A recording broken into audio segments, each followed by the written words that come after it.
You're probably still using GPT or Claude for everything, and you might even be wondering if Google's Gemini is actually worth switching to. Trust me, I had the same doubts.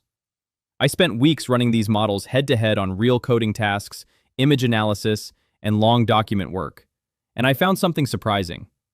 Google quietly shipped a Flash model that handles 1 million tokens of context, runs Python for you, and costs less than a penny per response. And almost nobody is talking about it. So in this video, I'll break down exactly what Gemini 3.5 Flash can do, how it actually compares to GPT and Claude, and walk you through the real-world use cases so you can decide if it deserves a spot in your stack. We're going to cover capabilities, pricing, live demos for text, code, and images, plus the optimization tricks Google itself recommends. First up, let's talk about what makes this thing different, because the architecture alone changes the game. I want to show you something I've been using a lot lately behind the scenes. It's called Dzine AI, and if you're doing anything with AI-generated visuals or video, you need to know about this. So Dzine AI, basically an all-in-one creative platform. You've got image generation powered by Nano Banana 2, which produces some of the cleanest, most detailed outputs I've seen. You've got video generation running on Kling 3.0, which handles motion and scene coherence way better than most tools I've tested. And then there's a lip sync feature that lets you take any face, feed it audio, and get genuinely smooth talking head results. But here's the part that actually sold me. Everything lives in one place. You're not bouncing between 5 different apps trying to get one project done. You generate your character, create a video with that character, add lip sync, and if something's off, there's a chat-based editor where you just type what you want changed. No Photoshop, no layers, no headache. Whether you're building a faceless channel, making promo content, or just want a faster creative workflow, I'd say give Dzine AI a look. I'll drop the link down in the description. What Gemini 3.5 Flash actually is. Google DeepMind dropped Gemini 3.5 Flash in May 2026. And on paper, it looks like just another Flash model. But here's where it gets interesting.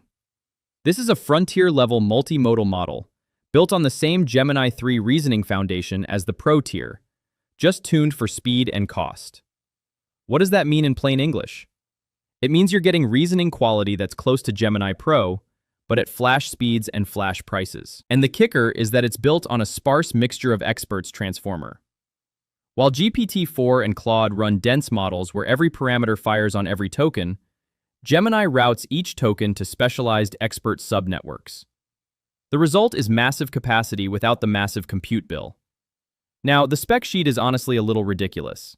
It accepts text, images, audio, video, and PDFs as input, and it outputs text. The context window is over 1 million tokens, and it can generate up to 65,000 tokens in a single response. To put that in perspective, that's 8 times the context of GPT-4o. You could feed it an entire novel, a full codebase, or hours of meeting transcripts in one shot. But specs only matter if the model actually performs. So let's talk benchmarks. The benchmarks that made me a believer. Here's the data point that genuinely surprised me. On enterprise coding benchmarks, Gemini 3.5 Flash beats the previous Gemini 3 Flash by nearly 20%. It scores around 76% on Terminal Bench, up from 58% on the previous generation, and 83.6% on agentic workflow tests. In Google's own testing, it approaches GPT 5.5 and trades blows with Claude Opus and Sonnet on multi-step tasks. But here's the part that matters for creators and developers. It does all of that at a fraction of the cost and latency of the Pro tier. So if you're building real-time tools, chat interfaces, or agents that need to make dozens of calls, Flash is suddenly the obvious choice, not a compromise. Quick reality check though, because I want to be fair to the competition. Gemini doesn't generate images or audio. That's handled by Google's separate image and audio models. So if you need image generation, you'll still reach for something else. But for understanding multimodal input and reasoning about it, this is the strongest play I've seen from Google so far. If you've been on Team OpenAI or Team Anthropic for a while, drop a comment and let me know. Would the 1 million token context alone be enough to pull you over? I'm genuinely curious where the community lands on this one. How it stacks up against GPT and Claude. Let's put this side by side, Because the marketing claims are one thing, the practical differences matter way more.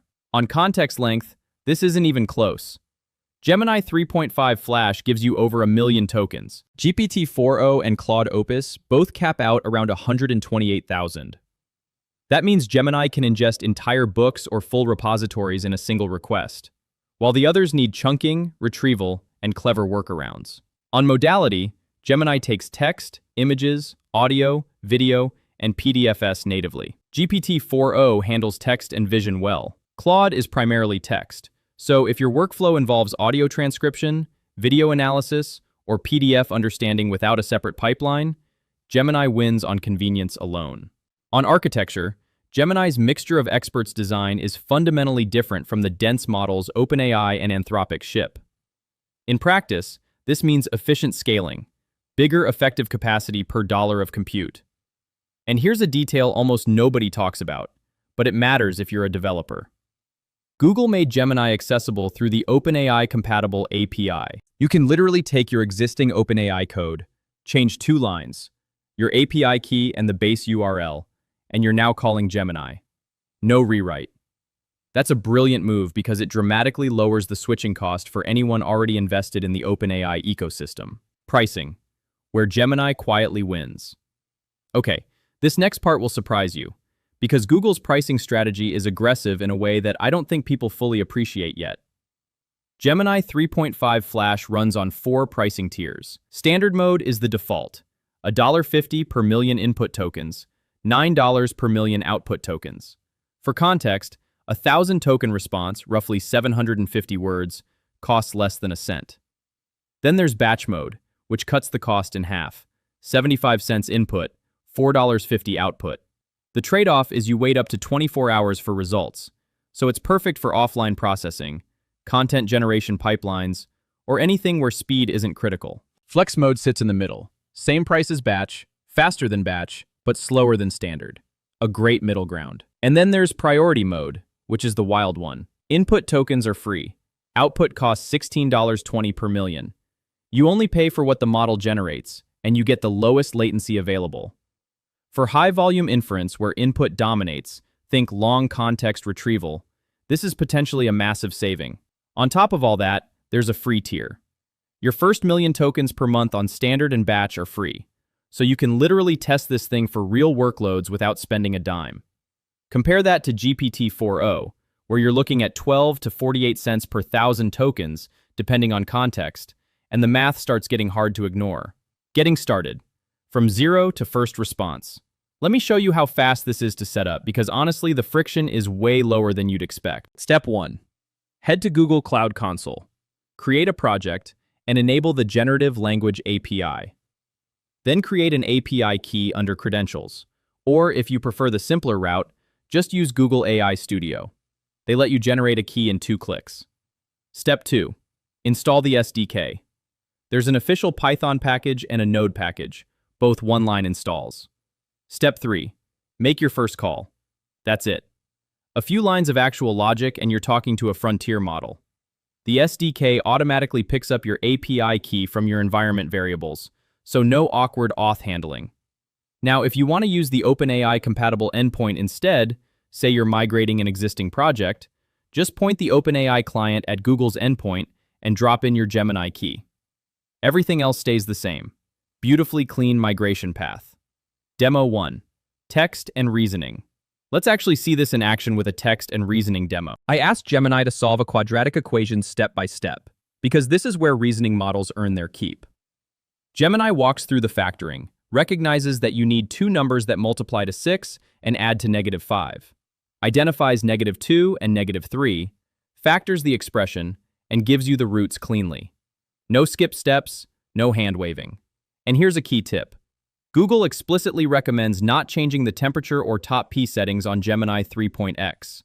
The defaults are tuned.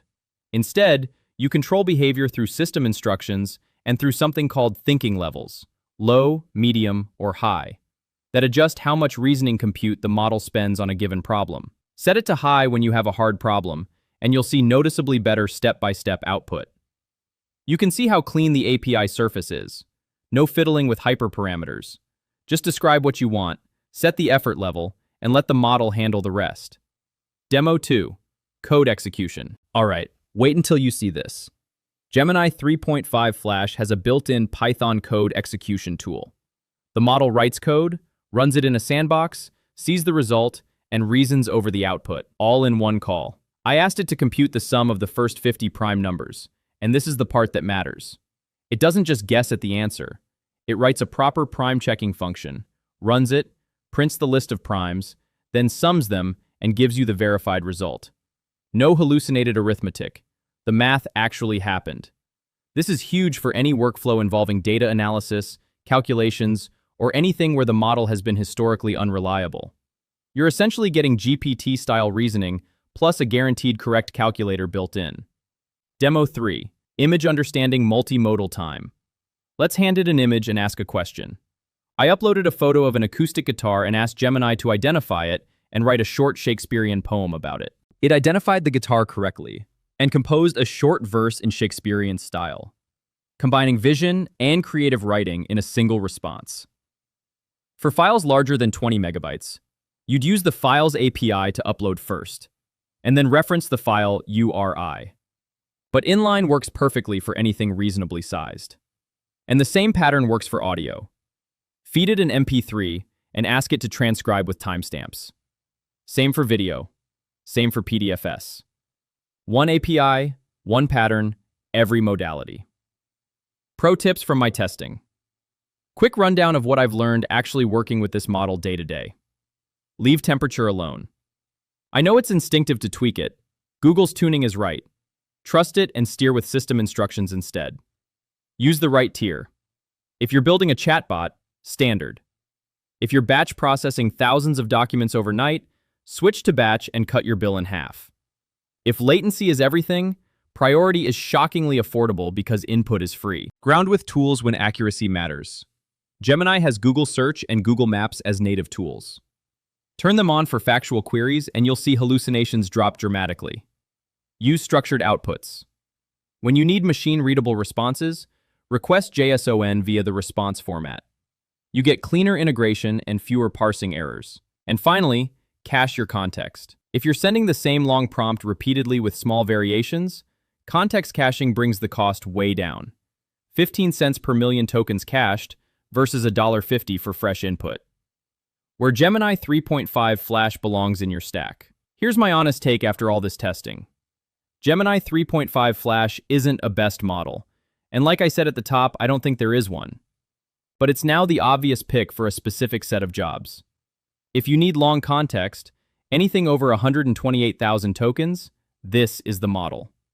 If you need cheap, fast, multimodal reasoning, this is the model. If you're building agents that make a lot of calls and you care about your bill, this is the model. For raw creative writing or nuanced conversational tone, Claude is still my pick.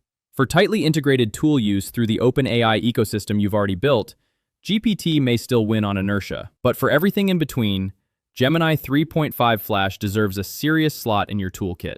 That's the full breakdown. If you found this useful, smash the like button. It genuinely helps the channel push more deep dives like this to people who actually want them. Subscribe if you haven't yet because I'm covering every major model launch from every lab the moment it drops. Drop a comment with what you'd build using a 1,000,000 token context window. I read all of them, and the best ideas show up in future videos. Catch you in the next one.